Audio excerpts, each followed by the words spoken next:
말씀은 에베소서 2장 11절에서 22절 말씀입니다.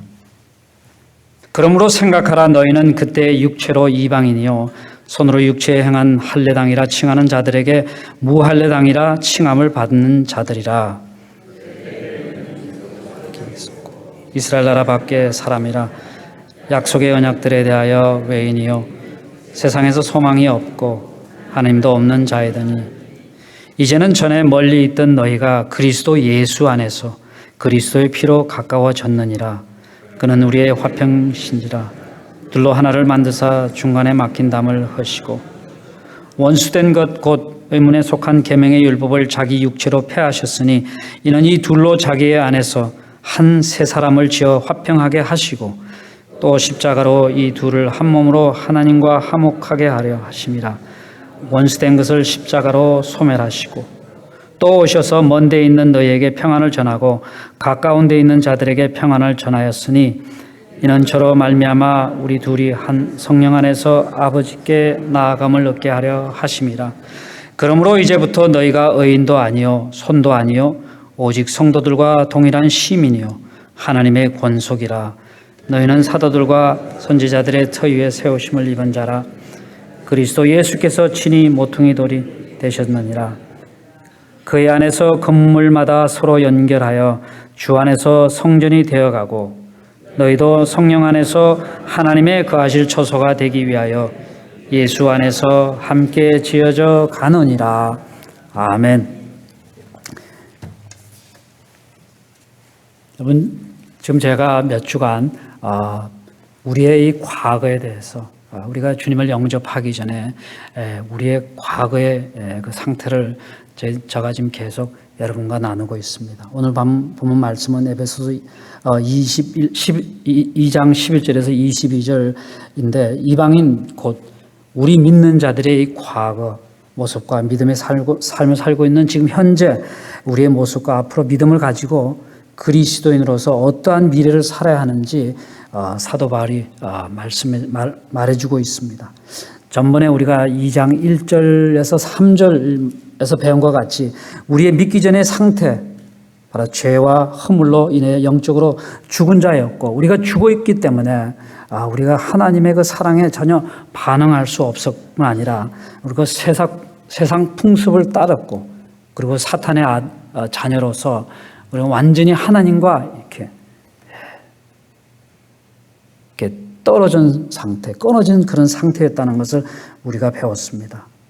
오늘 이 본문 말씀은 역시 에베소 이방인뿐만 아니라 저와 여러분이 그 구원 전의 그 비참한 그 불쌍한 모습, 그 상태를 지금 사도 바울이 자세히 좀 설명해 주고 있습니다. 11절에 보면 그러므로 생각하라.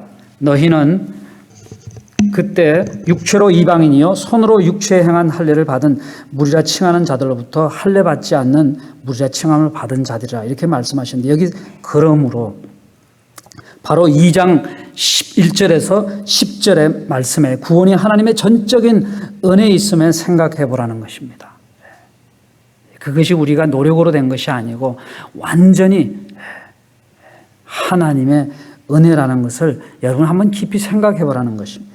창세기 17장 1절에서 10절의 말씀에 할례는 하나님과 아브라함과 바로 그 후손 이스라엘 백성들 사이에 맺은 언약의 증표입니다. 하나님께서 이스라엘 백성을 축복의 대상으로 삼으셨습니다. 선택하셨습니다.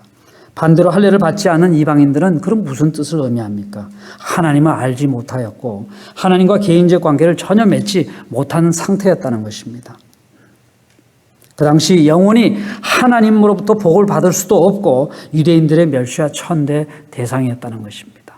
그러니까 우리가 구원을 받기 전에는 그 에베소의 이방인들과 같이 전혀 소망이 없던 그런 그들뿐만 아니라 우리의 상태였습니다. 우리 형편이었습니다.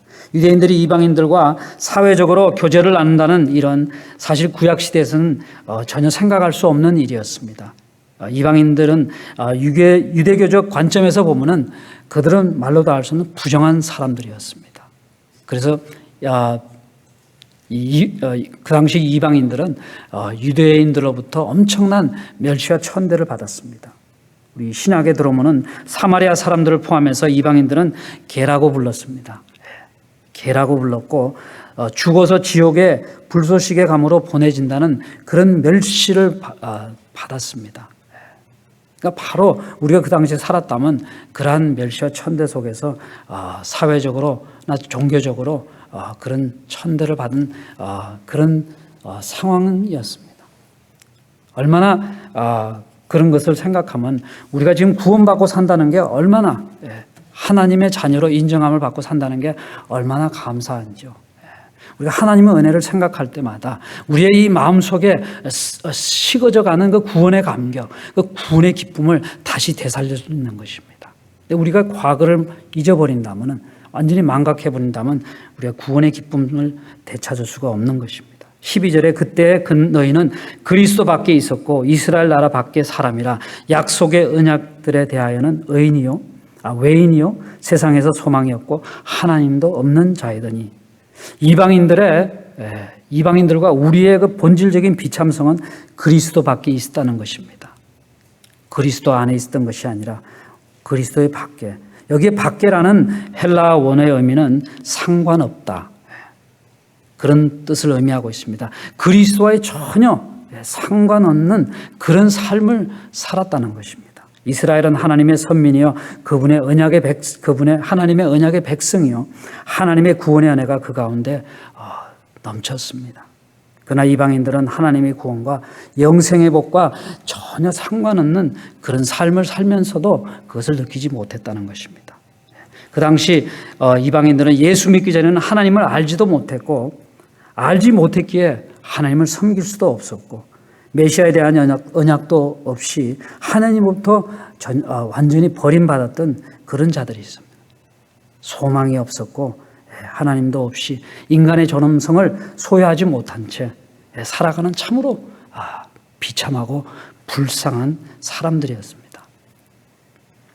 13절에 이제는 전에 멀리 있던 너희가 그리스도 예수 안에서 그리스도의 피로 가까워졌느니라. 그리스도의 피로 맺어진 이 언약은 하나님과 이방인들의 관계를 회복시켜 주님께 더욱더 가까이 할 뿐 아니라 이방인들과 그 유대인들과 사이를 하나님께서 가까이 하게 하셨습니다. 그래서 그리스도를 안 이후로 구원의 은혜에서 멀어져 있던 이방인들이 그리스도 예수 안에서, 즉 예수의 이름으로 그리스도의 보혈의 능력을 힘입어 구원의 은혜에 참여할 수가 있었습니다. 우리가 얼마나 감사한지요. 14절에 그는 우리의 화평이신지라 둘로 하나를 만드사 원수된 곳 중간에 막힌 담을 자기 육체로 허시고, 15절에 원수된 것 의문에 속한 계명의 율법을 자기 육체로 폐하셨으니 이는 이 둘로 자기 안에서 한 세 사람을 지어 화평하게 하시고 또 십자가로 이 둘을 한 몸으로 하나님과 화목하게 하려 하심이라. 원수된 것을 십자가로 소멸하시고. 유대교의 그 역사가 요세푸스에 의하면 예수님 당시 그 성전 뜰에는 유대인들 뜰과 그리고 이방인들의 그 뜰 사이에 그 뜰을 나누었던 그 담이 있었다고 합니다. 막힌 담벽에는 이런 문구가 써 있다고 합니다. 이 담을 넘어가는 이방인들은 반드시 죽임을 당하리라. 무시무시하고 그런 얼마나 큰 차별이 심했음을 우리가 볼 수 있습니다. 예수님께서 이 막힌 담을 육체로 허무셨습니다. 무슨 뜻입니까? 주님의 십자가 구속 사역을 통해 이러한 유대인과 이방인의 영적 의미를 구분하는 그 엄청난 담을 주님께서 완전히 허물어 버리신 거예요. 제거시킨 것입니다. 그리고 이방인들도 할례를 통해 세워진 언약의 백성이 되도록 하나님께서 은혜를 베푸신 것입니다. 주님이 아니셨다면 우리가 이 시간에 이 자리에 나와 하나님께 영광 돌리며 우리가 천국의 소망을 두고 살 수 없다는 것입니다. 유대인과 이방인의 원수됨은 의문에 속한 이 계명의 율법 때문이었다고 합니다. 특히 의식적 법인 할례 의식과 부정의 음식에 대한 법, 그리고 절기나 안식일을 지키는 법들은 유대인과 이방인들로 하여금 완전히 분리시키는 갈라놓는 그런 의식적인 법이었습니다. 그러나 예수께서 십자가에 죽으심으로 이 의식법들을 다 성취되었고, 따라서 그 법들은 신약에서 완전히 폐지되었다는 것입니다. 이러한 바울의 주장이 예수님께서 마태복음 15장 17절에 이렇게 말씀하고 있습니다. 내가 율법이나 선지자나 폐하러 온 줄로 생각지 말라. 폐하러 온 것이 아니요 완전케 하려 함이라고 하셨습니다. 완전히 상반된 것이 아니에요. 정반대로 우리가 이해할 수 있습니다. 그런데 여기서 예수님은 도덕적 법에 대해 말씀하셨고, 사도 바울은 의식적인 그런 법을 말하고 있는 것입니다. 또한 예수 그리스도를 통하여 하나님의 동등한 자녀가 되었으니 유대인이나 이방인들이 십자가에 흘리신 그 보혈의 피로 말미암아 사죄의 은총을 받았고, 우리는 그리스도의 몸 되신 교회 안에서 한 몸 된 형제요 자매라는 것입니다. 그래서 그리스도 안에서 이방인들과 유대인은 하나가 되는 거예요. 전혀 구별을 할 수 없이 하나가 되었다는 것입니다. 그리고 여기서 화목해야 한다. 란 원수되었던 하나님과 인간 사이의 관계가 전혀 새롭고 전에 비해 반대 관계를 새로이 설립한다는 말인 것입니다. 예를 들면 원수였던 사이가 친구가 되고 철따라 제사를 반드시 드려야 했던 우리가 십자가에서 죽으신 우리 대제사장 예언하여 단 한 번에 거룩해졌고 깨끗하게 되었으며, 죽을 수밖에 없는 저희들이 다시 살아났을 뿐만 아니라 주님과 함께 살아났을 뿐 아니라 영원히 하나님과 살게 할 수 있다는 그 참 하나님의 은혜라는 것입니다. 18절에 이는 그로 말미암아 우리 둘이 한 성령 안에서 아버지께 나아감을 얻게 하려 하심이라. 지금도 살아 역사하시는 그리스도의 능력으로 유대인들과 이방인들은 한 성령의 인도하심을 따라 하나님 아버지께 우리가 나갈 수 있다는 것입니다. 우리가 누구를 거쳐서 나가는 것이 아니라 우리는 직접 하나님께 나가 우리의 마음을 내려놓고 우리가 간구할 수 있다는 것입니다. 우리 주님께서는 하나님께로 나아가는 오직 바로 그 하나밖에 없는 진실한 길이라는 것입니다. 19절에 그러므로 이제부터 너희는 외인도 아니요 나그네도 아니요 오직 성도들과 동일한 시민이요 하나님의 권속이라. 여러분, 이제는 더 이상 우리는 아무런 권리가 없는 외국인도 아니요 잠시 이후 사람들과 어울려 살다가 나그네의 삶을 살다가 그냥 떠나가는 그런 인생들이 아니라 하나님께서 택하신 성도들과 똑같은 성도요 하나님 나라에서 당당한 시민권 권리를 갖고 있는 그런 하나님의 자녀들입니다. 구원받은 사람들은 하나님의 권속, 즉 새 사람으로 지원받은 교회입니다. 여러분과 저는 교회입니다. 하나님이신 성령이 우리 안에 거하는 바로 그 성전인 것입니다.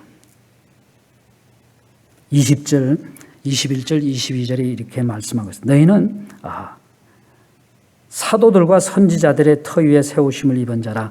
그리스도 예수께서 친히 모퉁이 돌이 되셨느니라. 그의 안에서 건물마다 서로 연결하여 주 안에서 성전이 되어가고 너희도 성령 안에서 하나님이 거하실 처소가 되기 위하여 그리스도 예수 안에서 함께 지어져 가느니라. 완전히 지어진 것이 아니라 우리는 매일매일 지어져 가는 것입니다. 그렇다면 하나님의 거하실 처소가 되기 위해서는 우리는 어떻게 살아야 합니까? 예수님께서 육체로 막힌 담을 완전히 허물어 주시고 보혈의 피로 하나 되게 하시고 그 은혜로 구원받은 우리는 첫째 예수 믿는 자들의 사이에 쌓아놓은 엄청난 많은 벽들을 우리는 허물어야 합니다. 이 담은 그리스도의 공로를 헛되게 합니다. 그는 어떤 담입니까? 다른 지체들의 고통과 아픔을 무시하면서 지은 담을 우리는 완전히 허물으셔야 합니다. 교만함으로 세운 담을 우리는 허물으셔야 합니다. 미워하는 마음으로 지은 담을 우리는 서슴지 않고 허물으셔야 합니다. 자기 이익을 위해 편을 가르고 서로 싸우고 공격하며 지은 담을 허물으셔야 합니다. 말로 상처를 주면서 우리가 세운 담을 우리는 허물으셔야 합니다. 두 번째, 마음속에 하나님이 거하실 처소를 그리스도를 중심 삼아 그리스도 예수 안에서 함께 지어져 가는, 우리 스스로는 혼자는 할 수 없습니다. 우리가 함께 하나가 되어서 주님을 중심으로서 우리가 지어져 나가야 합니다. 건물을 지으려면 4군데 모퉁이에 돌이 가장 중요합니다. 바로 이 모퉁이 돌이 예수 그리스도라는 것입니다. 서로 우리가 절대로 연결될 수 없는 유대인과 우리 이방인, 그렇지만 그리스도의 그 십자가의 보혈의 피로 말미암아 우리가 하나 되었습니다. 하나님께서 하나 되게 하셨어요. 그렇기 때문에 예수 그리스도를 모퉁이 돌로 삼아 그 안에서 우리는 서로 연결하여 서로 도우며 사랑하며 희생하며 함께 지어져 가야 하는 것입니다. 그리스도가 십자가의 죽으심으로 하나 되게 하신 것처럼 십자가의 그 희생 정신이 우리에게 필요합니다. 그것을 위해서는 우리가 주님께 항상 기도하셔야 합니다.